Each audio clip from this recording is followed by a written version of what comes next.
the greatest on product selling, online, on site.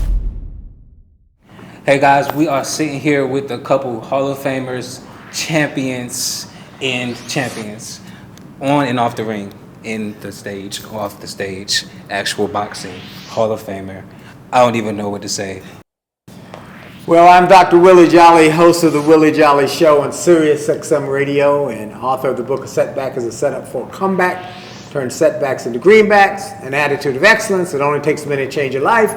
And I'm honored to be blessed that I was, in 2005, inducted in the Speaker Hall of Fame.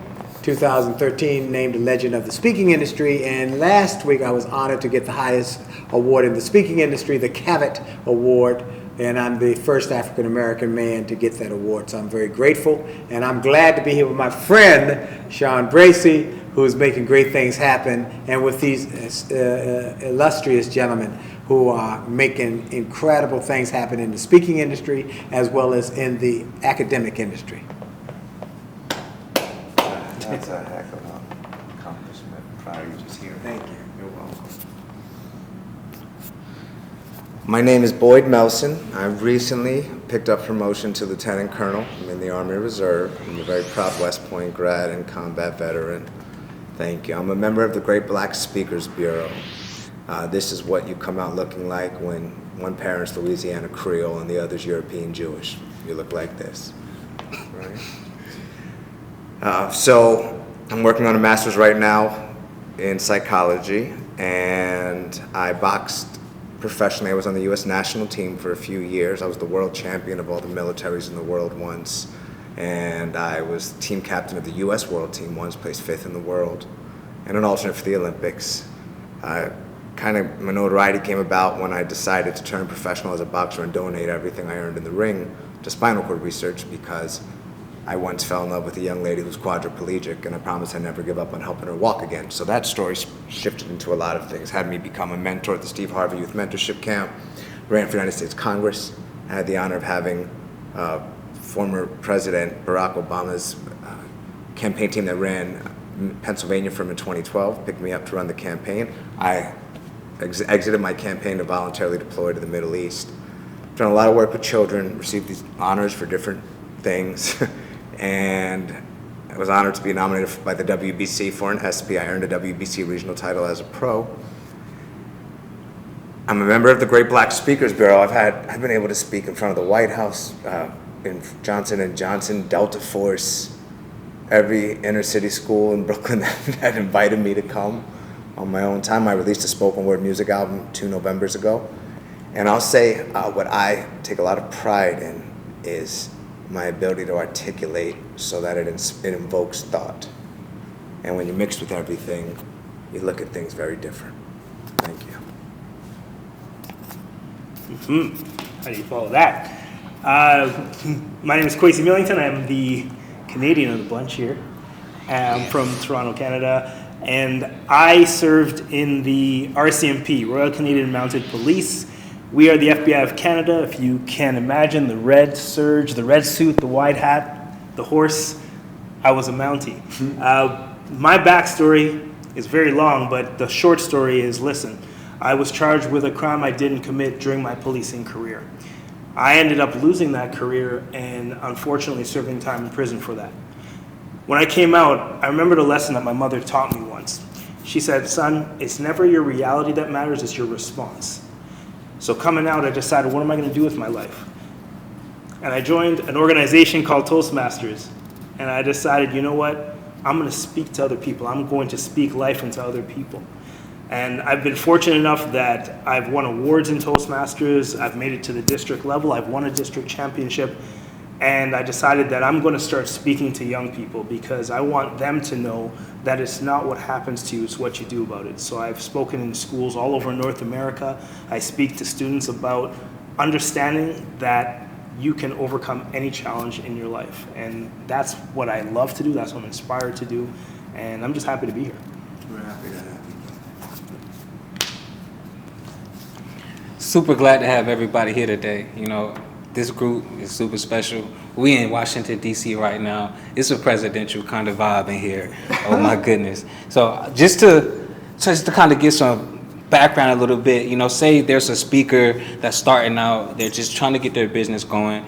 They're nervous. They don't really know what to do, where to start. A lot of times you're going into these speaking engagements, you wrote your notes down, you prepared the night before, and you just completely tank, right? So that's the thing. That, speaking on stage, sometimes you're getting booked few and far between. So what are some stories that you may be able to share about, starting out in business that could be some funny moments to where you kind of earned your stripes a little bit, that made some people laugh or at you or with you? So I'm gonna give it to the gentleman here on this side first, and then I'll follow up. Tie up the loose ends. Go ahead. So there were a lot of questions in there. Starting out a career, you asked what advice would I give a speaker starting out? Speak.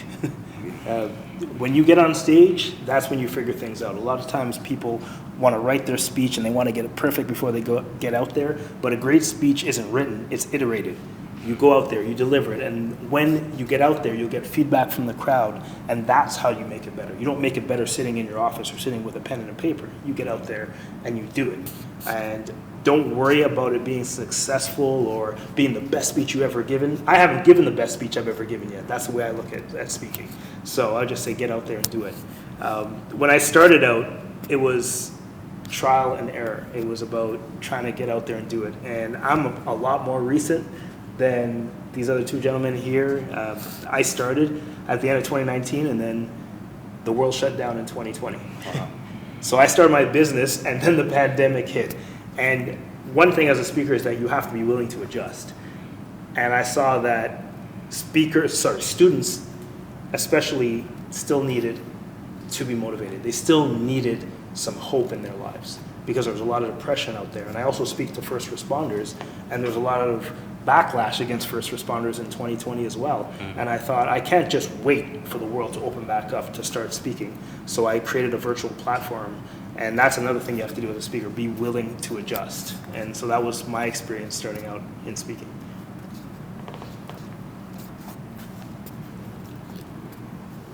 I was often invited to share the story that I was living while I was boxing professionally. So it was easier for me. First, I already know that I'm a performer. So if you know you're a performer, that first helps. And I think you know you're a performer when you have a certain amount of happiness that comes while you're doing it. And so what I've learned when I've given advice to people now is if you look back over your life, almost at any point, if you've lived enough even, you'll start noticing a theme. There's certain choices you've made that all circle around, certain choices to be involved with certain things.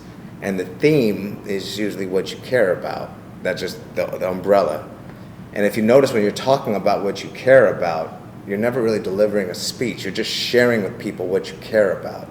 And so the power of framing is incredible. If I'm nervous, well, two parts. First, before any fight, the moment I get my gloves on, I start feeling the nervous birds, especially when I box professionally because I have no headgear on and you get to feel how small they are. And the moment they start flapping, I don't remember at what point I started doing this, but I started saying out loud the one or two things to myself I have to make sure I do as soon as the bell rings. And I would repeat it over and over and over and over. If it was lead hand high, step off, step to the right, lead hand right, step to the right. I would repeat this even as I'm walking into the ring, even when I'm in the ring up until the bell rings. Two parts to it. It sure as heck made sure I didn't forget what I was about to do. And second, I learned the nervous birds is usually when we're thinking about things that are in our brain we don't have any affect over. Well, when you're talking, you can try to say something out loud and think of something else at the same time. I've tried a long time. I can't do it, and it's great because it keeps me present. And by keeping me present, I can't worry about the other things that are happening because I'm talking. Even if I'm just whispering to myself the same things I want to start over and over and over again, I can't think about anything else. So think about my theme. Think about what it is I want to share because it's my truth. And you'll learn once you're sharing, you usually start reliving it. And when you start reliving it, then that authenticity comes out. That power comes out. You don't even remember that you're there to be afraid. You're in your space sharing what you care about. That's my idea. Well, I want to say I appreciate both gentlemen sharing their positions and their journey. One, I agree with you. I haven't given my best speech yet, and I've been doing this for 33 years. Second is that he mentioned Toastmasters. I give people a step-by-step process to build a profitable speaking enterprise. Number one, take a Toastmasters course. If you haven't given a speech, take a Toastmasters course. The greatest training apparatus I can think of for getting you up and going at a reasonable price. Number two, attend the local meeting of the National Speakers Association in your area. We have CAPS in Canada, and we have NSA in Washington, D.C., many of the major cities. The headquarters is in Phoenix. But NSA.org, nsaspeaker.org. Go and check out where your local chapter. If you can come, number three, to a national meeting, make a priority to come. Make it a priority to come. The first time I went, I had to eat tuna fish, had to borrow money, but I went. I had a mismatched suit, and that was all I had.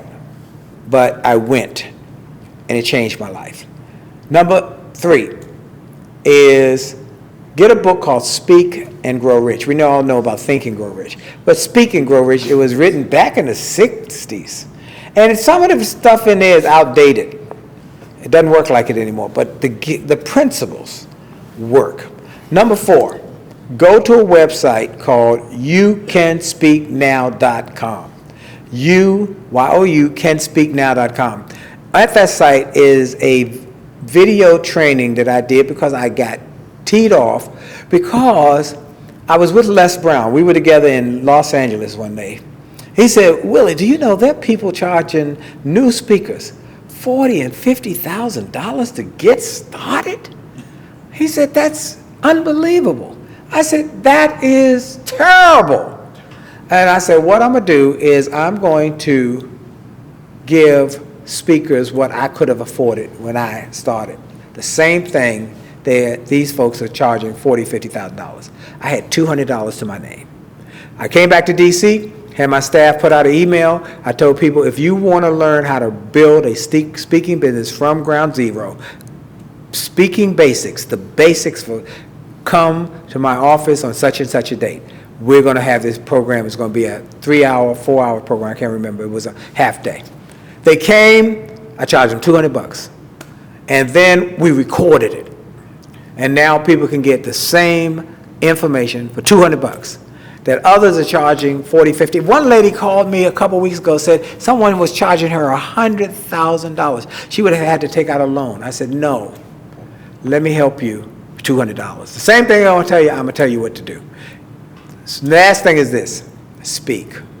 Speak whenever, wherever, for whatever you can. Speak for your cousins, for your group of church group, for your Rotary Club, for your Lion group, for whatever group you can, Girl Scouts, Boy Scouts, wherever you can speak, because every time you speak, you get better. But also, every time you speak, there'll be someone in that audience who you can say, how'd you like it? And they'll say, can you come to my event? Can you come to my program? I got a cousin. And make sure you have some cards that you can give people, and that's how you grow your speaking business. It's not overnight. It's not, anybody tell you it's a get-rich-quick scheme is lying to you. It's work, and you got to work it and keep working it and keep working it. Yes, sir. Well, I would say at church. Well, I think they said it the best. I have some advice, and of course, you know, mine's content marketing, just putting out content, being consistent, knowing your audience, and, you know, gravitating to the audience, building your community around your content. And then, you know, the event planners, they're going to come running to you, and it's going to be less of a sale. You're just going to be all natural. So, I mean, I thank everybody for coming today and sharing your wisdom and words of wisdom, and I'm sure you Real helped quick, where can people reach you? Where you can reach me, thank you for asking. You can visit motivatormusic.com. It's going to get you all of that information. You see all of the cool things we're doing. Where can they reach you, Boyd? Boyd Melson, B-O-Y-D, and then M as in Mary, E-L-S-O-N, on all my social media handles. That's what it is. Platforms, that's my handle. Okay. Give him the mic so he can tell where he. Yeah. I want people to reach you. Kwesi Speaks. KWESI Speaks. That's my social media handle. That's my website. KwesiSpeaks.com. And then for me, everybody can go to winwithwillie.com. Winwithwillie.com. It will be a blessing to you. All my sites are there that will help you grow, and some free stuff there to help you succeed.